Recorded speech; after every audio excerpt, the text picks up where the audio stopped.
I was born in Lebanon. I migrated to Australia when I was 9 years old. Lived in Melbourne most of my life. I've travelled to more than 50 countries and I currently live in Sydney on Dharawal country. I'm definitely noticing that I'm in a period of my life where I'm transitioning age-wise from being very visible as a woman. I'm not yet invisible, but I'm definitely aware that things are changing. And for the most part, I've been looking forward to being more invisible in the sense that a lot of the attention that you can attract as a woman in the world is probably uninvited and not necessarily the attention you'd like to have. So I guess if I had the same level of attention for my intellect, my ideas, my creativity, my kindness or generosity, my care, as I do in the sense of being sexualized, which is really what invisible and visible is all about, the way women are sexualized and objectified in the world, it makes you look forward in a way. Well, it makes me look forward to the invisibility so that I could just be a person. I guess with the invisibility would come probably an equal level of whether you're taken seriously or not in professional realms, because when you're visible and being sexualized, you're not exactly being taken seriously for other things you offer. And when you become invisible in the sense that you're not really sexualized anymore, maybe your opinion starts to matter, maybe it doesn't, I don't really know yet. The objectification and sexualization of women in general in society, spruiked so much by advertising and mass media, is a huge driver of various forms of violence, gender-based violence, femicide, family violence, and not just violence against women and girls, but also even homophobia, transphobia, men's violence against other men as well who are too feminine. These are the things that we are working towards changing, I guess. So in 2020, almost 2 years ago, on the 25th of November 2020, I launched the Institute of Nonviolence. I was basically creating a space to address family violence response in a way that I was noticing was important and missing in the space. So I felt that we needed programs and frameworks and approaches that were more intersectional or incorporated intersectional feminism, but also frameworks that addressed the shame and trauma and other lived experiences that are intertwined in the broader experience of family violence and gender violence. We work closely with clinicians and practitioners who are client-facing family violence experts. We work with organisations. We consult with government around policy and guidelines for the work. And we also work with corporations and organisations in general around gender equity training and anti-racism training. When we launched the Institute of Nonviolence, we created 3 pillars for the business. One pillar is education, so through that we develop professional training programs, and they are either for client-facing practitioners but also for employees in any organisation around equity and inclusion, gender and family violence. The other pillar is clinical, so that's where we do direct services with anyone who's using family violence or the clinical supervision with men's behaviour change facilitators.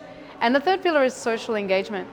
And through our social side of things, we use social media quite a bit, and spaces like conferences and forums and webinars and seminars to have a conversation with the public. We're creating a space to have a conversation around gender-based violence, gender equality, anti-racism, family violence, all very confronting topics. And we're aware that there's a lot to take in. There's a lot of jargon and language being thrown around. So I guess we try to have that conversation in a way that's inviting and in a way that's easier to understand and sort of grasp some of those concepts, because they're new and there's a lot to take on board. So we're just trying to have a conversation with the public about these things. And so we do invite people to connect with us via social media if they want to be part of the conversation. We've got a website, www.ionv.com.au.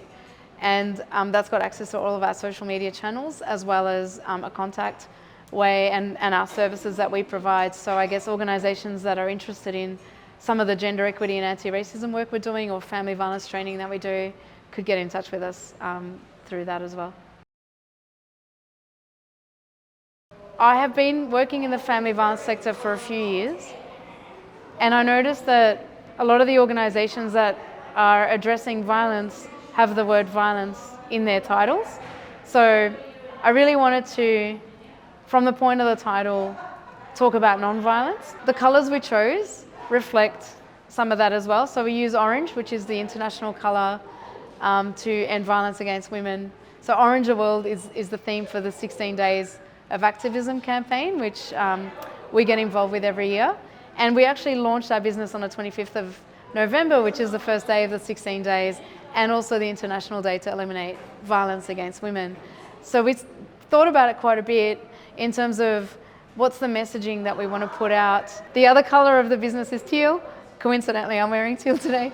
And teal is a colour of inward reflection. So orange is very outward. It's quite an energetic colour, and it's used for non-violence. Teal is very reflective. It's very inward. It's about going deep down inside ourselves and unpacking whether it's our own embodied shame, trauma, ideologies that aren't helpful, our own internalized violence condoning narratives, and I guess they're the two balancing colours and concepts that we work with. It's about inward reflection and outward change, behaviour change, I guess. We launched on the 25th, which means we're very busy every year on the 25th of November, celebrating our birthday, our launch, and getting ready for the 16 Days of Activism campaign. A couple of things we do is we encourage the clients we work with to take on the Global Citizens Challenge. So it's hashtag 16 Days Challenge, and that's basically about doing 16 different things every day for the 16 days. And the most important part of any social media driven campaign really is to document it and post about it. So using the hashtag, you could wear orange every day or one day, take photos. You could read new sources, find information, look up the history of the 16 days, why it started, what it's about, who runs it. There's a lot of information, and I guess also finding out a bit more about what gender-based violence is, even engaging with organisations like ours and others in the space that are talking about these things, just to expand your network and understanding of these things. And then I guess most importantly, whatever you learn is about sharing it in your own private circles, whether it's at work or at home or out in society.